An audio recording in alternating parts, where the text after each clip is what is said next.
Hi everyone, नमस्कार, सलाम, सत श्री अकाल। Welcome back to Deep's all in one channel. आशा करती हूँ कि आप सब लोग बिल्कुल ठीक ठाक होंगे। सुबह का टाइम है और ऑलमोस्ट किचन का, ब्रेकफास्ट का और पूरे घर की साफ सफाई का जो काम है वो निबट चुका है। लेकिन फर्दर आज का जो एक्स्ट्रा टास्क असाइन किया हुआ है मैंने, वो काम अभी मुझे करना है और वो शावर लेने से पहले ही करना है। तो थोड़ा सा टाइम था, आई थॉट कि चलो हेयर ऑयलिंग कर लेते हैं। वीडियो शुरू करने से पहले एक रिक्वेस्ट और एक रिमाइंडर, अगर आप मुझे पहली बार देख रहे हैं और अभी तक इस चैनल को सब्सक्राइब नहीं किया है then please consider subscribing. It's completely free and it means a lot to me. आप चाहें तो मुझे other social media account Instagram, Facebook, Twitter पे भी फॉलो कर सकते हैं फॉर मोर लाइव अपडेट्स और short videos of recipes. Facebook पे मैं रेसिपीज की शॉर्ट वीडियोस डालती हूँ जो आप लोगों को बहुत पसंद आती हैं। सो अगर आप चाहें तो वहां पर चेकआउट कर सकते हैं। अब बात करते हैं आज के हेयर ऑयल की। तो जो ये वाला हेयर ऑयल है ये मैंने कपल ऑफ वीक्स पहले बनाया था और ये मैंने अनियन के साथ बनाया हुआ है। अपनी लाइफ में मैंने सेकंड टाइम ये वाला ऑयल जो है वो घर पे बनाया है। फर्स्ट टाइम मैंने बनाया था तब अदवी हुई थी, तब बहुत ज्यादा बाल गिरते हैं और इसने बहुत अच्छे से काम किया था।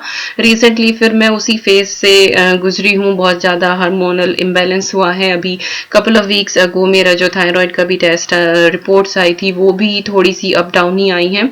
और जब भी इस तरह का कुछ भी आपकी रिपोर्ट्स में या दवाई चेंज होती है, जब भी कुछ इस तरह का हार्मोनल इम्बैलेंस होता है तो सबसे ज्यादा जो फर्क पड़ता है ना वो आपके बालों पर और स्किन के ऊपर पड़ता है। तो मेरे बाल काफी झड़ रहे थे, ड्राई भी हो रहे थे। इवन दो थायराइड में ड्राई रहते ही हैं और मैं तो बहुत ज्यादा होम रेमेडीज वगैरह यूज करती हूँ। मैं कोई केमिकल ट्रीटमेंट नहीं लेती हूँ, सिर्फ एक केमिकल बेस्ड लाइक शैम्पू आप मान लो। इसके अलावा जितनी भी चीजें होती हैं वो सब मैं घर की बनी, घर के जो नुस्खे होते हैं वही यूज करती हूँ। बट स्टिल हो ही जाते हैं बाल इस तरह के। तो आज जो है मैंने ये हेयर ऑयल लगाया है और बिल्कुल एक तो आपके बाल जो है ना वो कॉम्ब होने चाहिए, उलझे हुए नहीं होने चाहिए जब भी आप हेयर ऑयलिंग करें। और हेयर ऑयलिंग के बाद जो है वो बहुत ज्यादा बालों को मसलना नहीं है, बहुत जेंटली आपको करना है। और इस वाले हेयर ऑयल की जो वीडियो है वो मेरे सेकंड चैनल बी चार्मर पे आने वाली है। तो अगर आप चाहे तो मेरा सेकंड चैनल चेकआउट कर सकते हैं। सेकंड चैनल का नाम है बी चार्मर और लिंक आपको डिस्क्रिप्शन बॉक्स में मिल जाएगा। तो ये देखिए एक छोटा सा चोटा भी निकल के आया यहाँ पे मेरा। तो बाल जो है वो मैंने अच्छे से मसाज करके बांध लिए हैं और इसके बाद हम चलते हैं किचन की तरफ। और ये देखिए इतने से बाल टूटे हैं और बहुत जेंटल उंगलियों से जो है मैंने मसाज की है। तो ये काम डन हो गया। अभी ऑलमोस्ट मुझे 1-1.5 घंटा जो है अपने फर्दर टास्क में लगने वाला है। तो तब तक जो तेल है वो अच्छे से बालों में चला जाएगा, जड़ों में चला जाएगा और अपना 100% काम कर देगा। तो चलिए मूव करते हैं काम की तरफ कि आज का काम क्या है। सुबह सुबह ग्रोसरी आई है और इतने सारे कमेंट मिलते हैं कि दीपिका तुम कैसे ग्रोसरी क्लीन करती हो।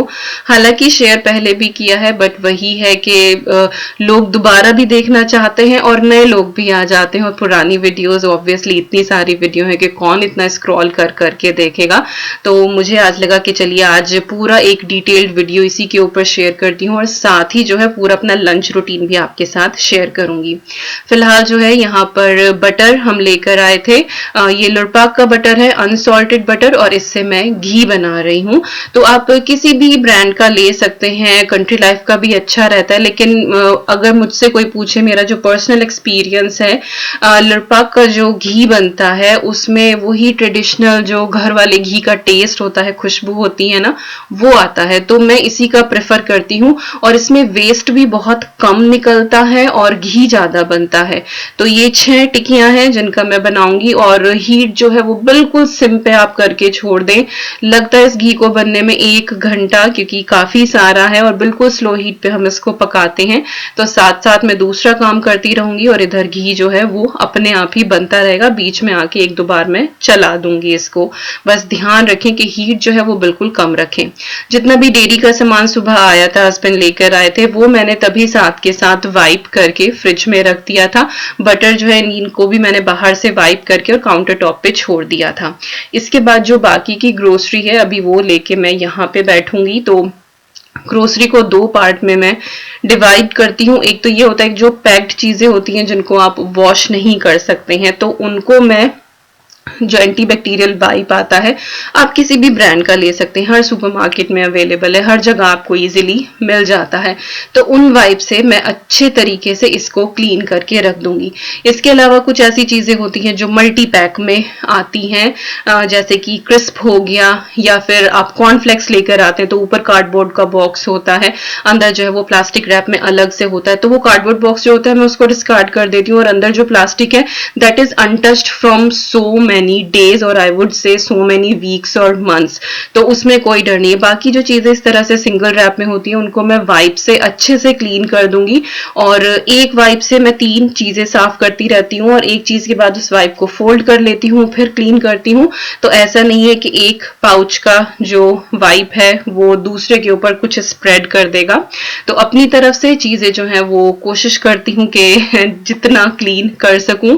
और कुछ सामान इनमें से ऐसा भी है जो पहले दिन का भी आया हुआ है, तो टोटल जितनी ग्रोसरी है वो सारी मैं एक साथ क्लीन कर रही हूँ। तो जो वाइप करने वाला सामान था वो मैंने सारा वाइप कर दिया है। इसके बाद बारी आती है जो चीज धुलनी है, जैसे कि सब्जी है और फ्रूट्स हैं। तो यहाँ पर मैंने सिंक जो है वो मेरी अच्छे से बिल्कुल क्लीन है। इसमें मैंने गर्म पानी चला दिया है टैप का, और साथ ही मैंने इसमें विनेगर डाल दिया है, आराम से डाला होगा आधा कप के करीब। तो गर्म पानी और विनेगर आपको डालना है। इसके बाद जो भी सब्जियां हैं आपकी, वो सारी की सारी आपको इस पानी के अंदर सोख कर देनी है। मैं 15 to 20 मिनट के लिए सोख करके छोड़ देती हूँ। तो जितना भी कुछ होता है, हालांकि लगता नहीं कि कुछ ऐसा हो, क्योंकि ये चीजें भी एक प्लास्टिक रैप के अंदर ही मिलती हैं। यहाँ पे कुछ एक चीज हम खुली लेकर आते हैं, जैसे कि कैरेट वगैरह होती हैं, ये हम खुली ले आते हैं, लेकिन कुछ चीजें ऐसी हैं जो प्लास्टिक रैप में आती हैं, बट स्टिल सारी चीजें मैं वॉश करके ही रखती हूँ। तो सब कुछ मैं डाल दूंगी इसके अंदर, और आराम से ये 15-20 मिनट के लिए सोख होती रहेंगी। इसके बाद ऊपर जाके सबसे पहले मैं हैंड वॉश करके आऊंगी, और फिर आके फिर हमें अपना घी जो है वो भी चेक करना है। तो जो जो सब्जियां आई हैं वो आपको यहाँ दिखी गई होंगी कि क्या क्या आया है इस हफ्ते के लिए, वो सारा का सारा मैंने डाल दिया है। फ्रूट्स जो है लाइक सेब है, संतरे हैं। अच्छा, जो अदरक है ये इसको मैं भिगोऊंगी नहीं, नहीं तो खराब हो जाता है। इसको मैं क्वारंटीन के लिए जो है ना, जो मेरी फ्रूट वेजी बास्केट जो उसका जो सबसे नीचे वाला शेल्फ है ना, मैं उसमें उसे रख छोड़ूंगी 1-2 दिन के लिए अनटच्ड। तो वो इस तरह से क्लीन हो जाता है। तो वेज तो ढूंढने पड़ते हैं। अब चलिए यहाँ पे जो है हम घी देख लेते हैं। तो घी जो है, बटर जो है वो सारा का सारा बहुत अच्छे से मेल्ट हो गया है यहाँ पे। और इसका मैं एक एक प्रोसेस, एक एक स्टेप आपको दिखाऊंगी कि किस तरह से घी तैयार होता है। तो उसको मैंने एक बार चला के छोड़ दिया है। इधर जो सब्जियां और फल हैं वो हमारे 15-20 मिनट से सोख हो रहे हैं। तो एक बार मैं इसी पानी में इसको अच्छे से ना रगड़ दूंगी सारी सब्जियों को, और उसके बाद टैप को बिल्कुल सिम पे चला के ना गर्म पानी के साथ ही हर एक चीज को सिंगल सिंगल लेके मैं अच्छे से रब करके वॉश करके इस ट्रे में लगा दूंगी। ट्रे के नीचे जो है मैंने ये एक टॉवल लगाया हुआ है, मैट है ये जो पानी को सोख कर लेता है। तो जो सब्जियां हैं वो बहुत जल्दी ड्राई हो जाती है। ड्राइंग मैट होता है, बेसिकली लोग जो है वो बर्तनों के लिए यूज करते हैं, गीले बर्तन इसके ऊपर धुल के रखते हैं, बट मैं इस काम में इसको लेती हूँ। तो हर एक चीज जो है वो अच्छे से धुल धुल के मैं रख दूंगी, और उसके बाद शाम को इन चीजों को मैं फ्रिज में लगाऊंगी, या जहां भी ये रखनी है तब तक ये अच्छे से एयर ड्राई हो जाएंगी। तो ग्रोसरी का काम भी बड़ा तगड़ा रहता है आजकल। तो चलिए, एटलीस्ट ग्रोसरी साफ करने का, धुलने का जो काम है वो सारा निबट गया है। और यहाँ पे घी जो है इसके ऊपर फ्रॉथ आने लगी है, और जब फ्रॉथ आ जाए तब आपको पता लग जाता है कि अगले 10-12 मिनट में घी जो है वो डन हो जाएगा। और जब ये फ्रॉथ ऊपर की खत्म हो जाएगी तब आपको पता लगेगा कि घी जो है वो हमारा डन हो गया है। इससे ज्यादा आपको नहीं पकाना है। फ्रॉथ के खत्म होते ही आपको बंद कर देनी है गैस, क्योंकि घी इतना ज्यादा गर्म होता है कि वो गैस ऑफ करने के बाद भी ना, फ्लेम ऑफ आप कर देते हैं उसके बाद भी वो थोड़ा सी देर ना पकता रहता है। तो उसको ओवर कुक नहीं करना है, नहीं तो बहुत अजीब सी स्मेल आती है और रंग जो है ना वो भी चेंज हो जाता है। तो यहाँ पे मैंने फ्लेम ऑफ कर दी थी। इसके बाद फिर जाके मैं शावर लेके आई हूँ, तो घी जो है यहाँ पे सही हो गया है। और अद्वी आई है, उसकी क्लास चल रही थी, उसके बाद जो उसको होमवर्क मिला था, हर क्लास के बाद उनको होमवर्क मिलता है तो वो करते हैं बच्चे, तो बस वही दिखा रही थी कि वो सही है नहीं है। फिर जो ये लोग काम करते हैं वो इनकी ना एक वेबसाइट है स्कूल की, फिर उसके ऊपर अपलोड करते हैं, फिर टीचर्स उसको चेक करते हैं, तो काफी तगड़ा काम है। और उधर जो है वो पोस्टमैन आ गए हैं पोस्ट लेके, शायद आपको खिड़की से दिखाई भी देंगे, तो वो पोस्ट देके गए हैं। और अभी जो है लंच में टाइम है, तो अभी मैं जाऊंगी बाल वाल सुखाऊंगी और थोड़ी देर बैठेंगे। एंड मीनवाइल आप थोड़ा सा नज़ारा ले लो बाहर का, घर के अंदर से ही ले लो क्योंकि बाहर तो हम निकलते नहीं है, तो अंदर से ही मजे ले लो। तो बारिश हो रही है, आई डोंट नो दिखाई देगी या नहीं दिखाई देगी।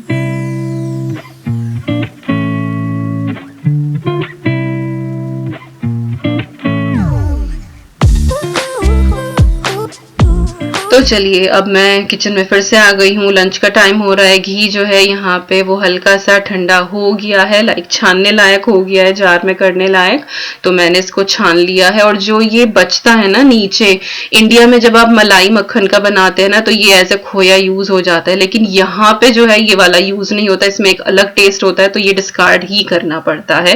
अच्छा चलिए लंच की तरफ मूव करते हैं। तो यहाँ पे मैं बना रही हूँ आज मसाला खिचड़ी, जो एक्चुअली एक दिन पहले बननी थी। तो उसके लिए मैंने यहाँ पे आधा कप बासमती राइस लिए हैं और आधा कप मैंने इसमें किनोआ डाला है।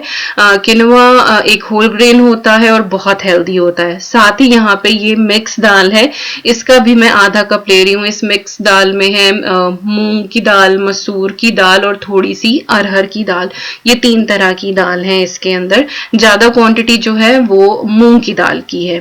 तो जो चीजें हैं उनको मैंने लाइक ड्राई, हमने जो भी दाल चावल और कीनवा लिया उसको मैंने अच्छे से वॉश करके रख दिया है। तड़के के लिए यहाँ पे मैंने थोड़ा सा लहसुन लिया है, 4-5 कलियां ली हैं, मोटा मोटा ही है। और साथ ही मैंने थोड़ा सा अदरक ले लिया है और एक मैंने यहाँ पे मीडियम साइज की अनियन ली है।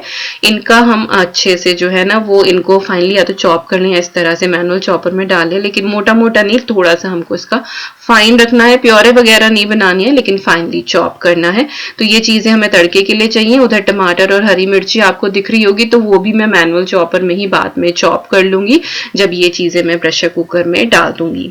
तो यहाँ पे मैंने अपना स्टील का प्रेशर कुकर चढ़ा लिया है। इसका ब्रांड है वॉन शेफ, अमेजोन से मैंने लिया था, लिंक इसका डिस्क्रिप्शन बॉक्स में है, बट आई थिंक ये अभी आउट ऑफ स्टॉक है, तो आई डोंट नो कि आपको मिल पाएगा नहीं मिल पाएगा। 1 साल से यूज कर रही हूँ, बहुत बेहतरीन है। तो प्रेशर कुकर में मैंने डाला है थोड़ा सा बटर, और खिचड़ी जो है वो बटर और घी में ही अच्छी लगती है। बटर जैसे ही मेल्ट हुआ है उसमें मैंने थोड़ा सा हींग डाल दिया है, 1 चम्मच जीरा ऐड कर दिया है। इसके बाद जो हमने अदरक लहसुन प्याज फाइनली चॉप करके डाले थे, काट के रखे थे, वो हम इसके अंदर ऐड कर देंगे और इसके बाद हम इनको अच्छे से भून लेंगे। बहुत डार्क नहीं करना है, हल्का सा गोल्डन ब्राउन कर लेना है जैसा कि आपको यहाँ दिखाई दे रहा है। एंड अगेन वही बटर जो है जब आप इस तरह से डालते हैं तो वो थोड़ा सा चिपकता है, लेकिन जब आप टमाटर डालेंगे तब ये सब कुछ निकल जाएगा, so don't worry about it.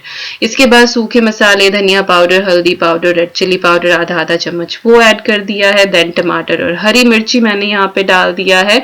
और जैसे ही आप टमाटर डालेंगे तो अगर थोड़ा बहुत नीचे बटर लग जाता है तो वो सारा का सारा निकल आएगा और आपका थिक सा पेस्ट यहाँ पे तैयार हो जाएगा। बहुत अच्छा सा मसाला। थोड़ा सा मैंने यहाँ पे पानी डाल दिया क्योंकि टमाटर जो हैं वो थोड़े से खड़े खड़े से हैं, बिल्कुल गले हुए होते हैं तो जरूरत नहीं पड़ती है, लेकिन खड़े खड़े टमाटर हो तो थोड़ा सा पानी उनको गलाने के लिए डाला जाता है। इसके बाद मैंने सॉल्ट डाल दिया है टेस्ट के हिसाब से। सारी चीजों को हिला देंगे अच्छे से। गरम मसाला इसी पॉइंट पर डाल देंगे क्योंकि खिचड़ी में बाद में नहीं डलेगा। और ये मसाला खिचड़ी है जिसमें आप ढेर सारी सब्जियां ऐड कर सकते हैं। मैं यहाँ पे कुछ ही डाल रही हूँ, लाइक एक ही डालने वाली हूँ मैं तो एक्चुअली।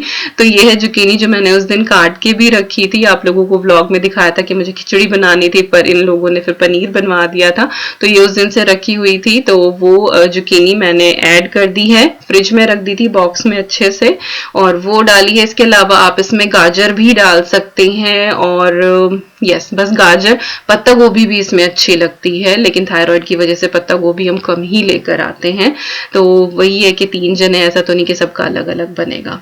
तो मैंने बस इसमें जुकीनी डाली है, लेकिन गाजर is a good option as well, वो आप ऐड कर सकते हैं, मैंने नहीं डाला है। इसके बाद जो भी चीजें हमारी दाल चावल थी वो भिगो के रखा था वो ऐड कर दिया है। पानी मैंने यहाँ पर लगभग 2.5 कप डाला है, साथ ही 1 चमचा मैंने इसके अंदर दलिया डाला है, जो ब्रोकन व्हीट होता है वो। और ये वाली जो मसाला खिचड़ी है ना, ये आप डिलीवरी के बाद भी बना के खा सकते हैं, लेकिन उसमें इतना ज्यादा आपको टमाटर प्याज का तड़का लगाने की जरूरत नहीं है। उसमें बस थोड़ा सा अदरक लहसुन हींग जीरे का ही तड़का लगाए, टमाटर वगैरह ना डालें। तो ये डिलीवरी के बाद की भी अच्छी रहती है, इतने सारे ग्रेन्स होते हैं और सब्जी आप डाल लें तो बहुत हेल्दी खिचड़ी रहती है ये वाली। तो खिचड़ी जो है वो 3-4 मिनट के प्रेशर में डन हो जाएगी। और खिचड़ी के साथ में यहाँ पे बूंदी का रायता बना रही हूँ। बूंदी पहले से ही सोक कर दी थी और उसमें थोड़ा सा काला नमक डाल दिया है, थोड़े से चिली फ्लेक्स डाले हैं, हल्का सा गरम मसाला डाला है और इसके बाद मैं यहाँ पे दही डाल रही हूँ और इन सारी चीजों को हम अच्छे से मिक्स कर देंगे। और हल्की आपको यहाँ पे स्टीम दिखाई दे रही होगी, क्योंकि जो बूंदी है वो मैंने हल्के से गर्म पानी में सोख करी थी, क्योंकि इंस्टेंटली ही हुआ था कि हाँ चलो बूंदी का बना लूं। पहले मैं खीरे का बना रही थी रायता, बट उसके बाद फिर मैंने सोचा नहीं बूंदी का बनाते हैं।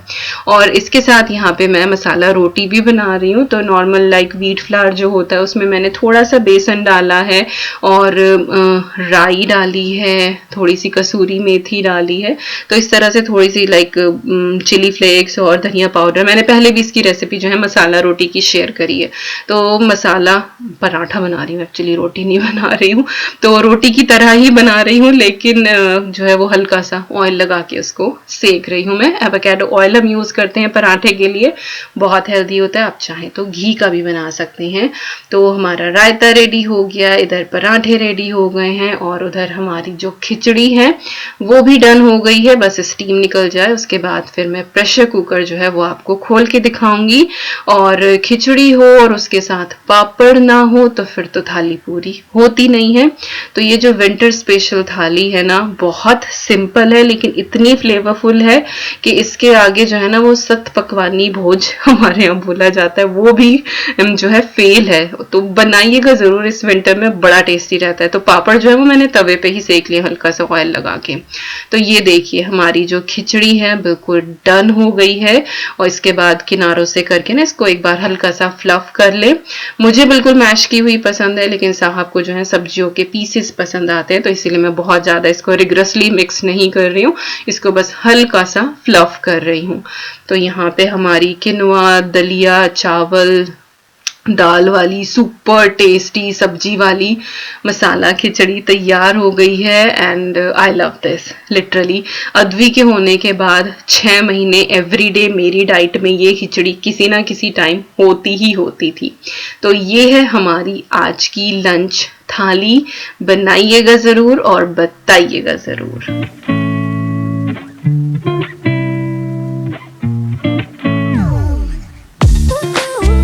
और अब शाम हो गई है, मैं फिर से आ गई हूँ किचन में और चाय वगैरह सब कुछ हो चुकी है यहाँ पे हमारी। और ये सारी चीजें अच्छे से ड्राई हो गई हैं। मूली गाजर जो है वो मैंने अलग निकाल के रखा है, क्योंकि जो हमारा मिक्स वेज अचार था वो खत्म हो चुका है, तो मुझे दोबारा से डालना है। गोभी ऑलरेडी रखी हुई थी तो मैं दोबारा से वो अचार डालूंगी। बाकी की जो चीजें हैं वो सारी की सारी फिर मैं फ्रिज में रख दूंगी, जो जैसे जैसे रखी जानी है। लाइक हरी मिर्ची है, मूली वगैरह, वो एक मैं अलग बॉक्स में रखती हूँ। और कुछ गाजर जो है वो मैं अलग रख रही हूँ, क्योंकि गाजर का हलवा जो है वो भी बनने वाला है। काफी सारी गाजर ये लेके आ गए थे और साहब आए कि ये बैटरी जो है, ये मेरे काम की जो हमारा फायर अलार्म का है ना वो बीप कर रहा था, उसकी बैटरी खत्म हो रही थी। तो सारी की सारी जो ग्रोसरी है लाइक आधी लग चुकी है, आधी रह गई है। मीनवाइल जो है वो दिया बाती का टाइम हो गया, तो पहले मैं पूजा करने के लिए आ गई। फिर सोचा चलिए आप लोगों को भी दर्शन करा दूं, जोत दिखा दूं, आप लोगों को अच्छा लगता है। भगवान आप सबके ऊपर बहुत अच्छे से आशीर्वाद बनाए रखें और दुनिया में जो कुछ भी ये चल रहा है बस जल्दी से जल्दी खत्म हो जाए और सारी चीजें जो हैं वो पहले जैसी हो जाएं। कितनी भी कोशिश कर लें यार, दिमाग से निकलता ही नहीं है। चलते जाते आप व्हाट्सएप खोल लो, फेसबुक खोल लो, आप यूट्यूब खोल लो, आप टीवी खोल लो, जो चीज, सबसे पहली चीज आती है ना, वो यही आती है। तो कितना भी अवॉइड करो, दिमाग से कोविड निकलता ही नहीं है। तो बस मन की शांति के लिए अब बहुत हो गया भगवान, बस अब इस चीज़ों को ख़त्म कर दो। तो चलिए, जो चीज़ें मुझे रिफ़िल करनी है यहाँ पे, जैसे कि बिस्किट है, चना दाल मैंने आपको बताई थी अभी पिछली वीडियो में कि वो ख़त्म हो रही थी जब मैंने पेंट्री ऑर्गेनाइज़ करी थी। अगर आपने वो वीडियो नहीं देखी है तो लिंक आपको डिस्क्रिप्शन बॉक्स में मिल जाएगा, make sure you check that out. तो चना दाल आ चुकी है, वो मैंने रिफ़िल कर दी है, सारी चीज़ें लगा दूंगी। और ऐसा रहा मेरा सुबह से लेके शाम तक आज बिजी बिजी, और रात के खाने का लेट्स सी के क्या होता है। और इस वीडियो को मैं यहीं पे एंड करती हूँ। आई होप आपको आज की वीडियो पसंद आई होगी। अगर पसंद आए तो प्लीज जरूर लाइक करें, शेयर करें अपने फ्रेंड्स फैमिली के साथ, कमेंट करके जरूर बताएं आप क्या देखना चाहते हैं इस चैनल पर, मेरे साथ जरूर शेयर करें, मैं पूरी कोशिश करूंगी। और अगर अभी तक सब्सक्राइब नहीं किया है then please consider subscribing, it's completely free. और मैं मिलती हूँ आपसे बहुत जल्दी। Till then you guys take care and I'm sending lots and lots and lots of love to you all. Thank you so much for watching. Bye bye.